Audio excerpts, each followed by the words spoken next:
소주까지 무가당 소주가 나오고야 말았습니다. 그런데 여러분은 그거 궁금하지 않으세요? 무가당 소주가 일반 소주보다 진짜 살이 덜 찌는지. 여러분 술 많이 드시나요? 20대 때는 술 진짜 많이 마시고 다녔어요. 대외 활동도 찐하게 열심히 했고 학생회 뭐 이런저런 모임 많이 다니고 하면서 진짜 극이처럼 생활을 많이 했습니다. 심지어 술자리랑 술도 엄청 좋아해가지고 일주일에 기본은 2번 그리고 한 번 마실 때는 2~3병 이상 마시곤 했었어요. 그래도 유전적으로 술은 약하지 않은 편이어서 술 먹고 사고 치거나 한 적 없었고 또 건강상의 문제? 아직까지는 없습니다. 근데 최근 몇 년 사이에 운동하고 몸 만들고 뭐 이러다 보니까 바디 쉐입이나 운동 퍼포먼스를 생각해야 해서 그냥 술 마시고 건강 이상 없이 살던 시절 때보다 술 마시는 것 자체가 좀 고민되는 순간들이 많이 생기더라고요. 물론 지금이 더 행복합니다. 그래서 술에 대해서 공부를 하기 시작했고 이런 고민들을 해결할 만한 방안들을 마련했습니다. 오늘 종합적으로 말씀드릴게요. 사실 운동하시는 분들의 술 관련된 고민들은 유튜브 같은 데서 검색을 하면은 제일 많이 나오는 술과 근손실, 요거는 제가 뭐 이전 영상에서도 몇 번 다루긴 했는데요. 결론만 말씀드리면은 술 마신다고 근손실이 그렇게 많이 나진 않는다 라고 말씀드릴 수 있겠고요. 혹시라도 이와 관련돼서 자세한 내용을 알고 싶은 분들은 위에 제 예전 영상 링크를 한번 참고해주세요. 그리고 운동하고 나서 바로 술 마시면은 운동한 게 말짱 도루묵이 되나요? 이런 질문도 되게 많이 있습니다. 운동 후에 근합성은 4시간에서 12시간 정도 사이에 시작돼서 쭉 피크를 친다 라고 알려져 있죠. 근데 문제는 음주 후에는 우리 몸은 근합성보다는 이 알코올을 분해하는데 더 회로를 몰빵하기 때문에 근합성이 효율적으로 이루어지지 않는다 라고들 많이 생각을 하는데요. 이게 맞는 말이기도 하고 또 어떤 면에서는 과하게 걱정하는 부분이기도 해요. 그렇다고 해서 운동 후에 근합성이 완전 제로가 된다 라는 건 아니고요. 최신 스포츠 영양에 관련된 내용을 보면은 운동 후에 바로 술을 먹은 사람들의 근합성 지표는 정상인의 30% 정도만 감소했다라고 해요. 그러니까 근육이 10만큼 회복되고 합성될 거를 한 7 정도로 떨어진다 라고 생각하시면 되는 거거든요. 그런데 사실 운동의 효과는 근합성만 우리가 바라고 하는 건 아니거든요. 심폐지구력의 향상, 신경계의 발달, 그리고 심리적인 요건 충족, 이런 것들이 있기 때문에 운동 후의 음주가 꼭 안 좋다라고 보기에는 어려울 수도 있겠죠. 뭐 관점의 차이라고 전 생각을 합니다. 술 마시면 살이 찌는가? 자, 사실 이게 오늘의 메인 주제기는 해요. 웰빙이 다시 대세가 되면서 제로 제품들이 많이 나오고 있죠. 소주까지 무가당 소주가 나오고야 말았습니다. 그런데 여러분은 그거 궁금하지 않으세요? 무가당 소주가 일반 소주보다 진짜 살이 덜 찌는지. 여기 진로 소주랑 진로 제로 슈가 가져왔어요. 이 두 녀석의 열량을 살펴보면 일반 진로의 열량은 사실 320칼로리로 표기가 되어 있고 진로 제로 슈가는 320칼로리로 되어 있습니다. 에?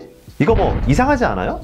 사실 제로 슈가 제품과 일반 소주의 차이는 바로 이 과당의 함량에 있는데요. 제로 슈가 소주의 과당 함량은 0g이고 일반 소주도 과당 함량이 0g에 되어 있어요. 사실 이거는 식품 표기법 때문에 이렇게 표시가 되어 있는데요. 그렇다면은 소주 한 병이 대충 360ml 되니까 1.8g 정도의 과당이 들어있고, 그러면 과당으로 인한 소주 한 병당 열량은 대충 계산해보면 7.2칼로리밖에 안 된다는 거죠. 뭐 인공 감미료의 맛을 좋아하시거나 더 도수 낮은 소주를 찾는다면 제로 슈가가 취향에 맞겠지만 살 안 찌려고 제로 슈가 찾을 이유는 없겠어요. 사실 술 마실 때 살찐다 라고 하는 이유는 알코올이 에너지원으로 작용하진 않지만 얘도 칼로리를 갖고 있거든요.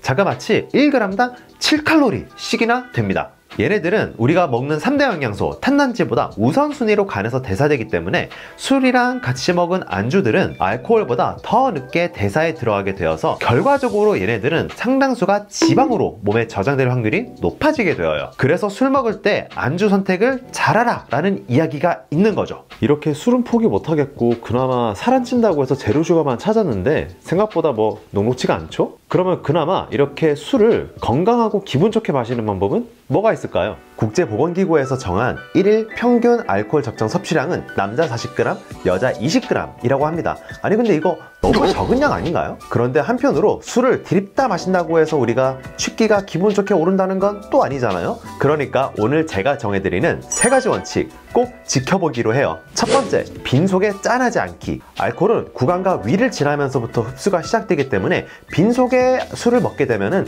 그만큼 흡수가 빨리 되고 체내 알코올 농도는 빠르게 올라가게 되어요. 빈속에 술을 먹는 거는 좀 조심하셔야 해요. 두 번째, 가급적이면 채소류 안주를 먹자. 속도 빠르게 든든해지고 비타민, 무기질 등등 함량이 많이 들어있어가지고 다음날 우리 컨디션을 좌지우지할 수 있는 야채, 채소류 이런 안주들을 좀 많이 드셔주는 게 좋아요. 세 번째, 원샷은 노, 술은 끊어 먹자. 알코올 농도가 빠르게 올라가면은 우리는 빠르게 취하기도 하고 독성 물질인 아세트알데히드가 더 빨리 쌓일 수가 있어요. 그러니까 한 모금에 한 잔씩 술을 빠르게 비우기보다는 적당량을 조금씩 끊어 마시면서 천천히 술자리를 길게 즐기는 게 어떨까요? 제가 오늘 알려드렸던 방법은 저를 찾아오는 많은 환자분들한테도 제가 술과 관련해서 말씀드리는 부분이거든요. 저 스스로도 이런 걸 잘 지키면서 평상시 몸 컨디션과 그 다음에 운동 퍼포먼스도 잘 유지를 하고 있으니까요. 오늘 제가 알려드렸던 내용들 꼭 명심하시고 술자리에 임하시길 바라겠습니다. 술을 이렇게 마셔주면은 여러분들이 많이 걱정하셨을 근손실, 운동 후에 근육 합성 효율 감소, 술 마시고 살찌는 이슈 등등 이런 거가 다 해결이 되어요. 술도 잘 알고 마시면 건강 보존을 잘할 수가 있겠죠? 그래도 사람이 때나 상황에 따라서 항상 이런 원칙들을 잘 지킬 순 없겠지만은 이런 사실을 알고 술을 접하는 것과 모르고 술을 마시는 건 굉장히 다를 수가 있거든요. 오늘 사항들 꼭 명심하시고 즐겁게 건강하게 술자리를 즐기시길 바라겠습니다. 자, 오늘 내용 여기까지고요. 다음에도 또 유용한 내용으로 찾아뵙도록 하겠습니다. 그럼 오늘도 건강하세요.